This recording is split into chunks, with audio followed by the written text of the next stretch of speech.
तुतारीचं रणशिंग फुकत आज अनेक जण जे आहेत ते शरद पवार यांच्या पक्षामध्ये प्रवेश करणार आहेत। तब्बल 137 जणांनी जे आहे ते काही दिवसापूर्वी अजित पवारांच्या राष्ट्रवादीमधून जे आहे ते राजीनामा दिला होता।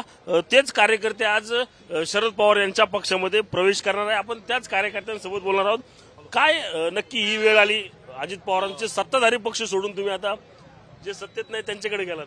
थोडक्यात आम्ही आता काही दिवसापूर्वी 137 जणांनी लोणावळा शहरातून राजीनामे दिलेले आहे। त्याच्या मागचं कारण तुम्हाला माहिती आहे, पण आम्हाला एकच की आम्ही आता मूळ पक्षात आलो याचा आनंद आहे। मूळ पवार साहेबांच्या पक्षात आम्ही आता आहोत। लोक सत्तेकडे जातात, तुम्ही प्रवाहाच्या विरुद्ध चाललाय। मी तर पूर्वीच निर्णय घेतला होता। राष्ट्रवादी काँग्रेस पक्षाचा अध्यक्ष मी तालुक्याचा आहे। अनेक कार्यकर्ते असे आहेत की त्यांना साहेबांबरोबर काम करायचंय। शाहू फुले आंबेडकरांचा वारसा आणि वारसा घेतलेले आपले पवार साहेब आहेत आणि पवार साहेबांनी जे काम केलंय ते इतर कोणत्याही नेत्यांनी महाराष्ट्रासाठी केलेलं नाही। आज सांगितलं जातं की बाबा विकासासाठी विकास होत राहतो, विकास सत्तेतले लोक करतात, ते बरोबर आहे। आतापर्यंत 2014 पर्यंत सत्तेतच होतो, तोपर्यंत त्यावेळेस पण विकास झालाय, पुढेही विकास होईल।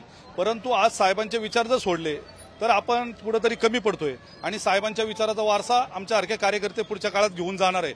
साहेबांबरोबर आज राहणं काळाची गरज आहे, कारण महाराष्ट्राची संस्कृती ही कुणी आपल्या ज्येष्ठांना घराच्या बाहेर काढण्याची नाहीये।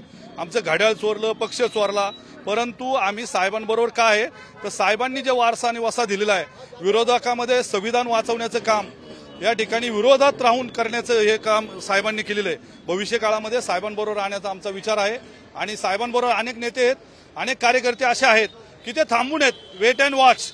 तुम्हाला कळेल लोकसभा थांबल्यानंतर राष्ट्रवादी काँग्रेस पक्ष पवार साहेबांच्या गटामध्ये एवढी लोक प्रवेश करणार आहेत की त्यांना लाईन आम्हाला मोजकी लोक घ्यावं लागतील। एवढी परिस्थिती मावळ तालुक्यामध्ये आहे। मावळ तालुक्यातले अनेक कार्यकर्ते राष्ट्रवादी काँग्रेस पक्षामध्ये येणार। का वेळ आली तुमचे 137 जणांवर की सत्ताधारी पक्ष सोडून विरोधात जायची?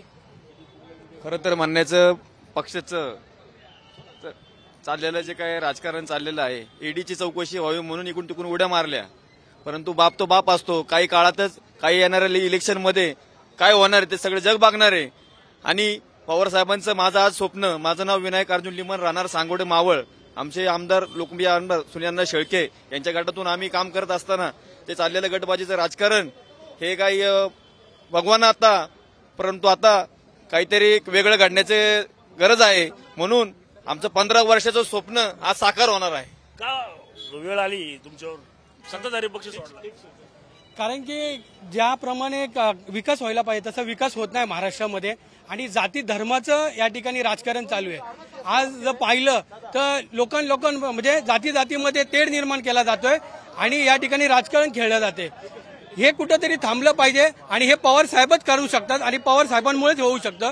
आणि आम्ही हा जो निर्णय घेतोय पक्षामध्ये जाण्याचा, कारण की आम्ही मूळ पक्षामध्ये या ठिकाणी येतोय, कारण की हा पक्ष साहेबांनी स्थापन केलेला आहे आणि साहेबांच्या पक्षामध्ये आम्ही स्थापन करतोय।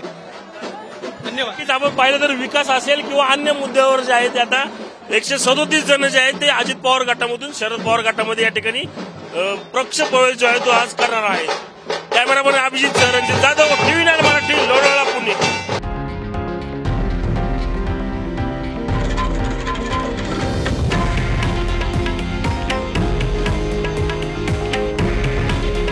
हे आहे देशातील नंबर 1 न्यूज नेटवर्क आणि आपण पाहत आहात TV9 मराठी।